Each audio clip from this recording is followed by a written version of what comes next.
You're listening to the Dynamic Thinking Project podcast. This is episode 43, and today's topic is demonic possession.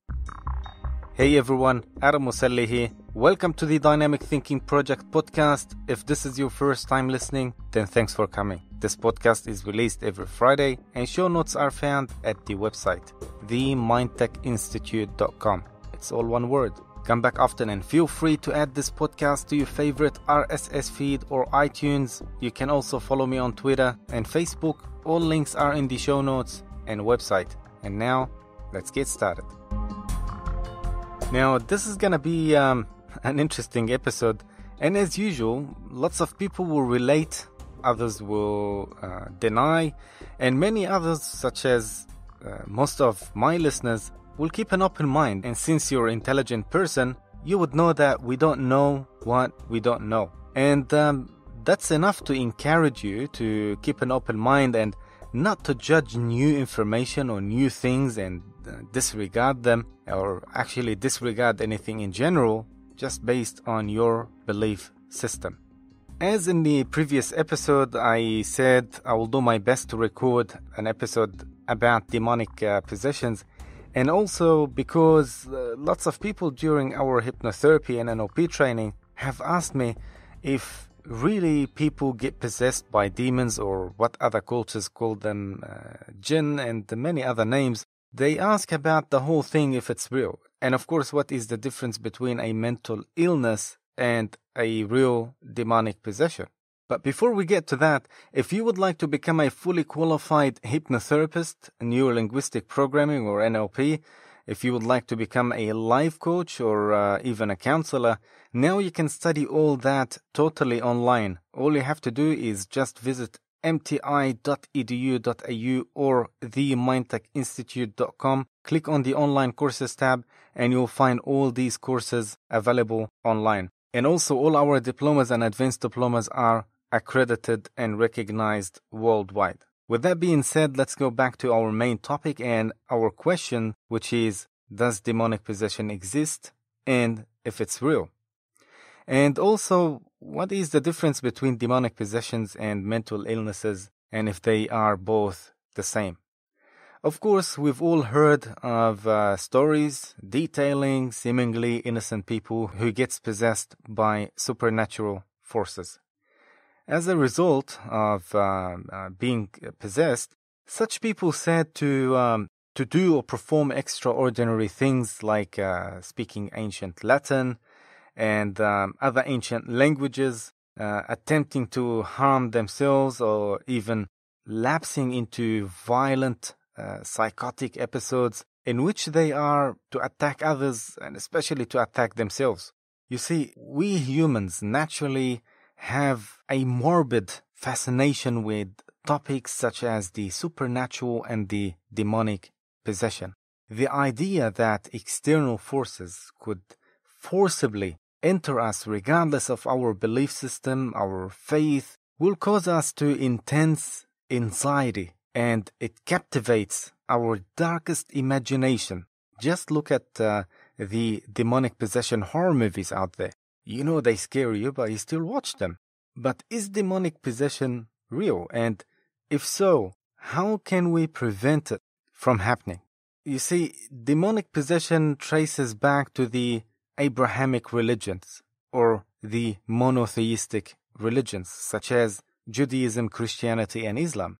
Of course, there are more monotheistic religions, especially in the Middle East, but those are the major ones, and they're all branches from the Abrahamic religion. For example, in Matthew 8:28, of course, that's in the New Testament, it says, "And when he came to the other side, the country of Gadarene, 2 demon-possessed men met him, coming out of the tombs, so fierce that no one could pass that way." Gadarene is referring to a town in Jordan called Gadara, but don't quote me on that, since I'm not a biblical scholar.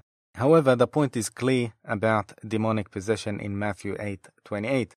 And in the Islamic tradition, demons are often referred as Jinn, which are otherworldly creatures who come and cause humanity to sin against God.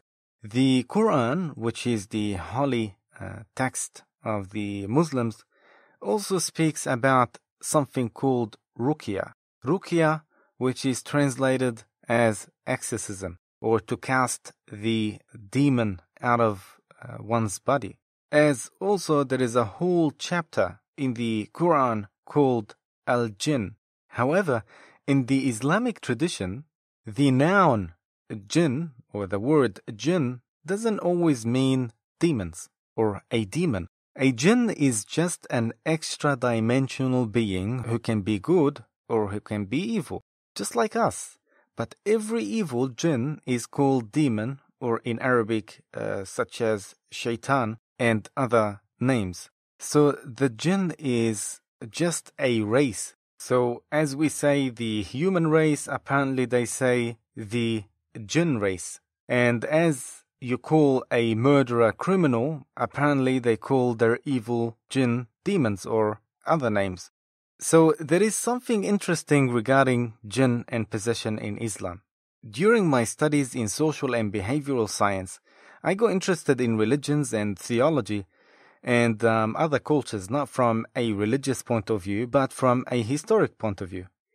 I also learned a couple of other languages on top of the ones that I already knew. I realized that demonic possession in Islam is sort of acknowledged not as a fact, but a sub-belief. Of course, that's the mainstream Islam. I even asked a friend of mine who is an Islamic scholar in Egypt, and at that time he told me that a jinn or a demon doesn't possess a human but can influence their behavior only. So I asked him, why in Islam demonic possession isn't a fact, or why isn't that big? And his answer was amazing. He said because people will start to commit crimes and blame it on demons. So I think, in my opinion, this is wonderful, and I totally agree with him, especially because we don't know their world. If, those demons exist or those jinn exist, we don't know much about them. We don't know how they live. We don't know their society. I mean, it takes us thousands of years to study the human behavior and the fabric of our society. So imagine how long it's going to take us to study something we cannot see, or maybe just occasionally. So this is something very interesting, that if you go to court and you say, I was possessed and I did it, well, I don't think the court is going to take your word, or your word has any value or any weight in such case. So is demonic possession real? My answer, yes and no. It all depends on what you define as demonic and where such forces originate.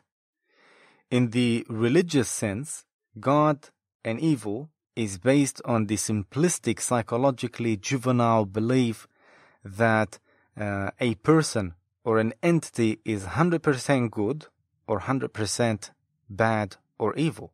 This mental division of life fails to see the full spectrum or picture and multi-faceted nature of reality.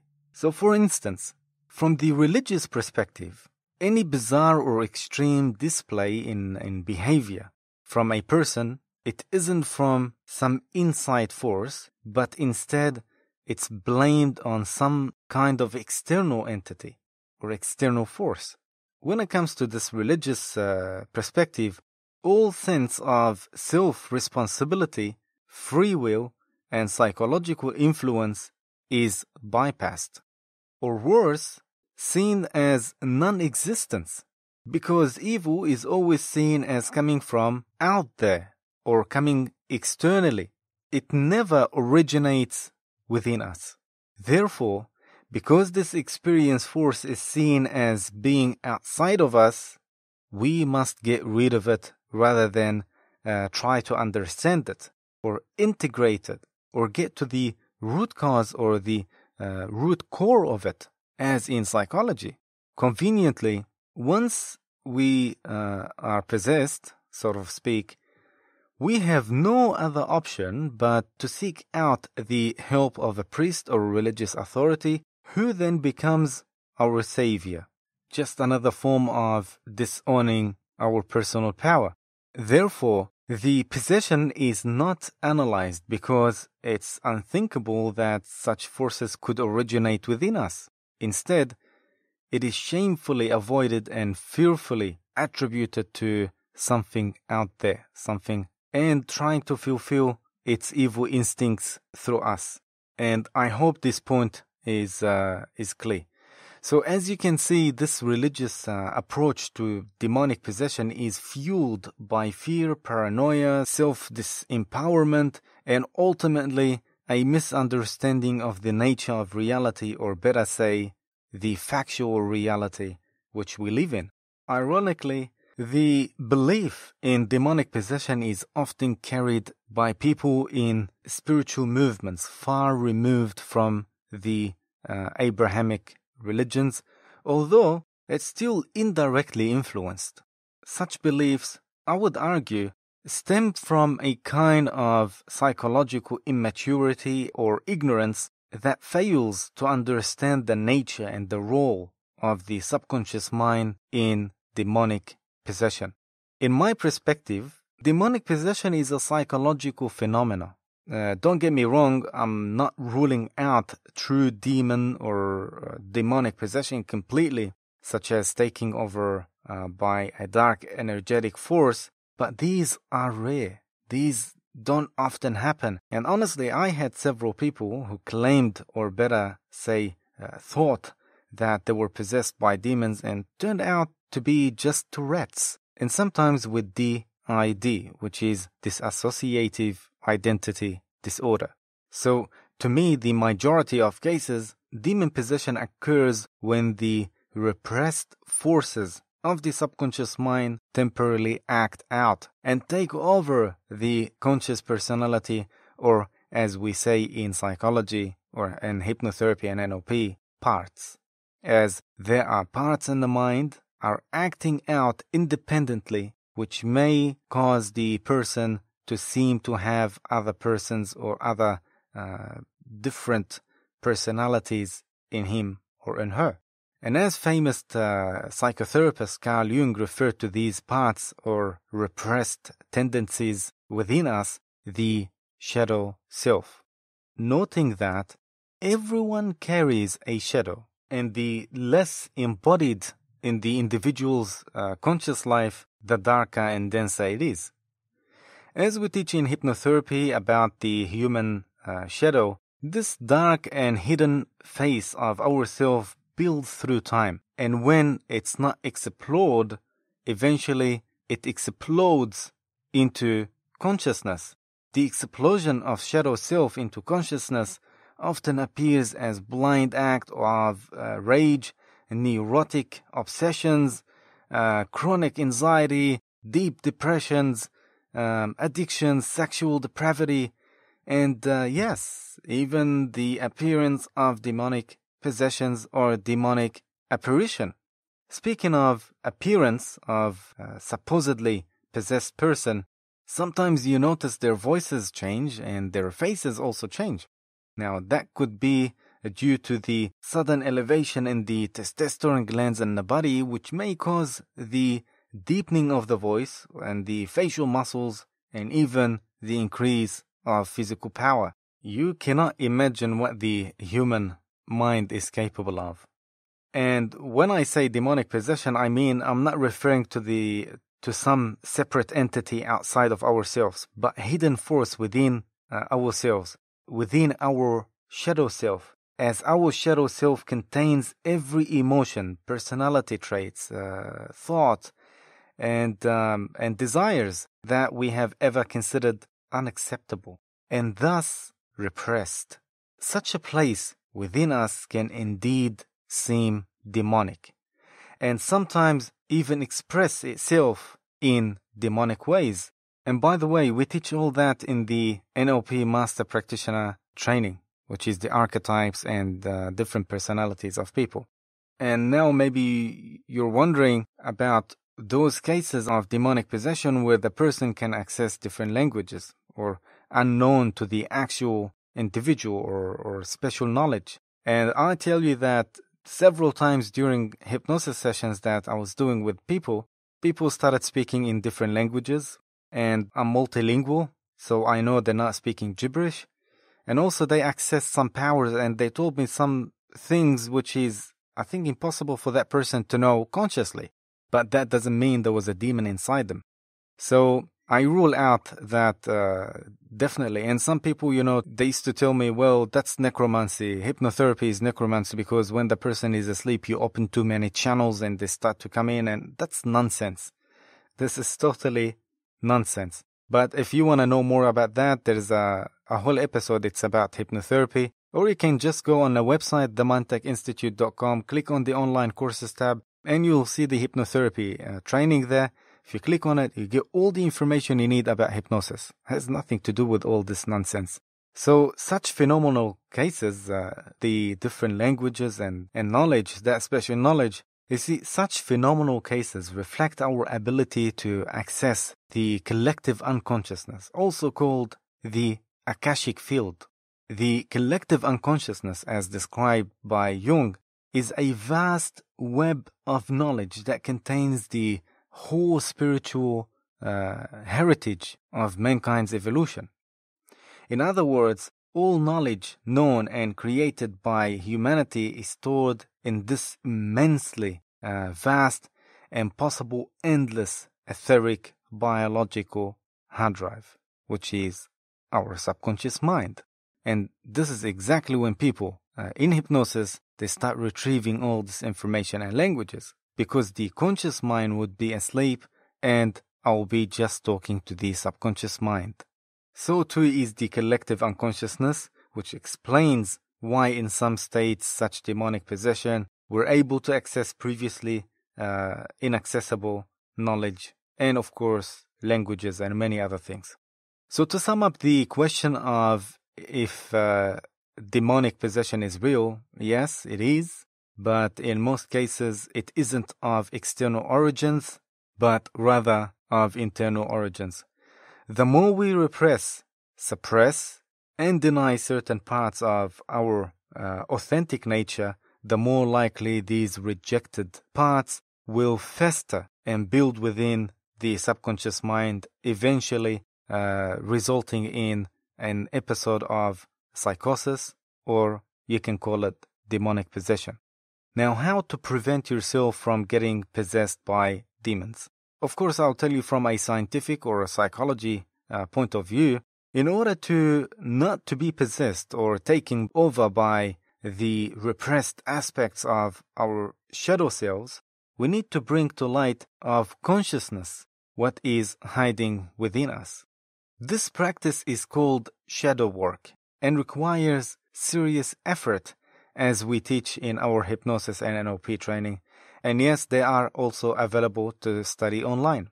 So, unlike many shallow and feel-good forms of spirituality, shadow work isn't about affirming the belief you already have about yourself. It's about challenging you to authentically grow.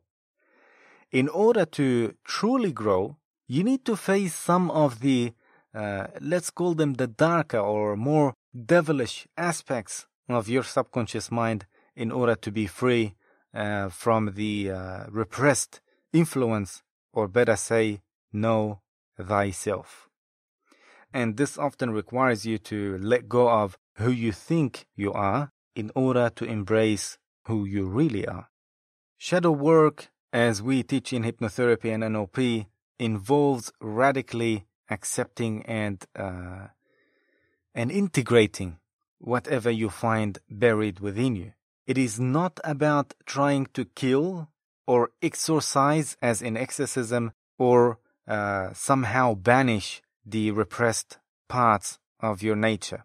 By shining a light on and subsequently embracing this alienated parts of your persona, you will experience more wholeness, more inner peace, more emotional balance, and ultimately more freedom.